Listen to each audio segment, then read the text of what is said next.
പഞ്ചാബിനെതിരെ Kerala Blasters തോൽവി വഴങ്ങുമ്പോൾ ആ മത്സരത്തിൽ ബ്ലാസ്റ്റേഴ്സ് കോച്ചായിട്ടുള്ള മിഖായിൽ സ്റ്റെഹ്റയ്ക്ക് പറ്റിയിട്ടുള്ള ഏറ്റവും വലിയ തിരിച്ചടി എന്നത് മധ്യനിരയിലെ വിപിൻ മോഹനൻ്റെ ആദ്യ ഹാഫിലെ ആധിപത്യം ഇല്ലായിരുന്നു എന്നതാണ്.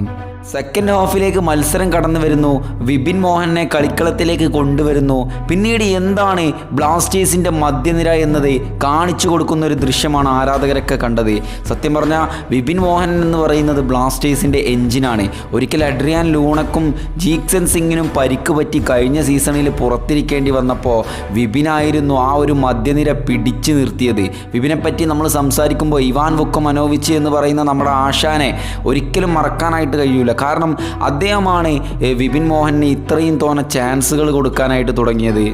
ഒരു പക്ഷേ കഴിഞ്ഞ സീസണിലെ മികവുറ്റ പ്രകടനമായിരിക്കണം വിപിൻ മോഹനെ വീണ്ടും വീണ്ടും ആരാധകരുടെ മനസ്സിലേക്ക് ഇങ്ങനെ ഒഴുകിക്കൊണ്ടിരിക്കുന്നത്. ആ ഒരു പേര് ഇത്തവണ ഏറ്റവും നല്ല എഞ്ചിനായിട്ട് നമ്മൾ കുളിർക്ക കണ്ടുകൊണ്ടിരിക്കുന്നതും വിപിനെ തന്നെയാണ്. അതിൻ്റെ പ്രധാന ഉദാഹരണങ്ങൾ കഴിഞ്ഞ മത്സരത്തിൽ തന്നെ നമുക്ക് ലഭ്യമാണ്. കാരണം കഴിഞ്ഞ മത്സരത്തിൽ ജസ്റ്റ് ഒന്ന് എടുത്തു നോക്കിയാൽ മതി. മത്സരത്തിൻ്റെ ആദ്യ ഹാഫിൽ കൊയ്ഫും ഫ്രെഡിയും താങ്ങി നിർത്തുന്ന ഒരു ഡിഫൻസീവ് മിഡ്ഫീൽഡ് നേരെ നമ്മൾ കണ്ടു. ഇതേ സമയം നമുക്ക് ഒരുപാട് മിസ് പാസുകളാണ് വന്നിട്ടുള്ളത്. അറ്റാക്കിംഗ് തേർഡിലേക്ക് പന്ത് കൊടുക്കാൻ പോലും ചിലരെ കൊണ്ട് സാധിക്കുന്നില്ല. ഒരുപാട് മിസ് പാസുകൾ, ഒരു അണ്ടർസ്റ്റാൻഡിങ് മിസ്റ്റേക്കുകളൊക്കെ നമുക്ക് കാണാനായിട്ട് ഇടയാകുന്നു. സെക്കൻഡ് ഹാഫിലേക്ക് കളി നീളുന്നു. ആ നിരയിലേക്ക് വിപിൻ മോഹൻ എന്ന് പറയുന്ന മലയാളി താരം കളിക്കളത്തിലേക്ക് തിരിച്ചെത്തുന്നു. പിന്നീട് ഒരു മായാജാലമായിട്ടുള്ള നീക്കങ്ങളാണ് കേരള ബ്ലാസ്റ്റേഴ്സിൻ്റെ അടുത്ത് നിന്നും കാണാനായിട്ട് സാധിച്ചത്. അതായത് ഫസ്റ്റ് ഹാഫിൽ നിന്നും പാടെ വേറിട്ട് നിർത്തിയിട്ടുള്ള ഒരു മത്സരം സെക്കൻഡ് ഹാഫിൽ കാണാനായിട്ട് ഇടയായി. ഇതിൻ്റെ പ്രധാന കാരണക്കാരൻ വിപിൻ മോഹനൻ അവിടെ അവതരിച്ചത് കൊണ്ടാണ് എന്ന് ഏതൊരു മലയാളിക്കും അതല്ലെങ്കിൽ ഏതൊരു കേരള ബ്ലാസ്റ്റേഴ്സ് ആരാധകരും മനസ്സിലാവേണ്ട ഒരു കാര്യം തന്നെയാണ്. ഇന്ന് നമ്മുടെ ടീമിൻ്റെ എഞ്ചിനാണ് വിപിൻ മോഹൻ എന്ന് പറയുന്നത്. കഴിഞ്ഞ പ്രാവശ്യം എനിക്കിപ്പോഴും ഓർമ്മയുണ്ട്, കഴിഞ്ഞ പ്രാവശ്യം വിപിന് പരിക്ക് പറ്റിയിട്ട് പുറത്തുപോയി.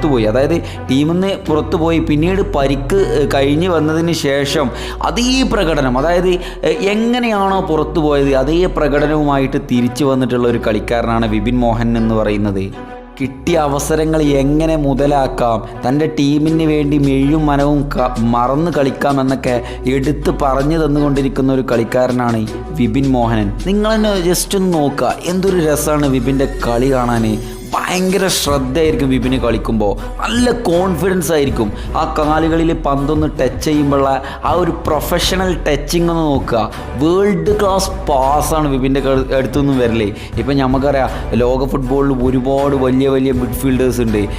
മോഡ്രിച്ച്, ടോണി ക്രൂസ്, ബുസ്കറ്റ്സ്, അതുപോലെ ഇപ്പോൾ റോഡ്രി, ഇങ്ങനെ ഒരുപാട് പേരുണ്ട്.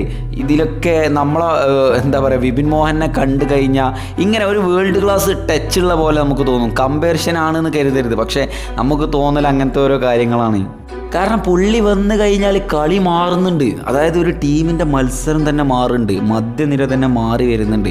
അപ്പോൾ ഇതൊക്കെയാണ് വിപിൻ മോഹനൻ എന്ന് പറയുന്ന താരത്തെ പാടെ വേറിട്ട് നിർത്തുന്നത്. 15ാമത്തെ വയസ്സിലാണ് KBFCയുടെ കീഴിലുള്ള ടീമിലേക്ക് വരുന്നത്. അന്ന് മുതൽ തുടങ്ങിയിട്ടുള്ളതാണ് ആ മഞ്ഞക്കുപ്പായത്തിൽ നടക്കുന്ന തേരോട്ടം. ഇന്ന് അവർക്ക് ഒഴിച്ചുകൂടാൻ പറ്റാത്തൊരു താരമാണ് വിപിൻ മോഹനൻ എന്ന മലയാളി.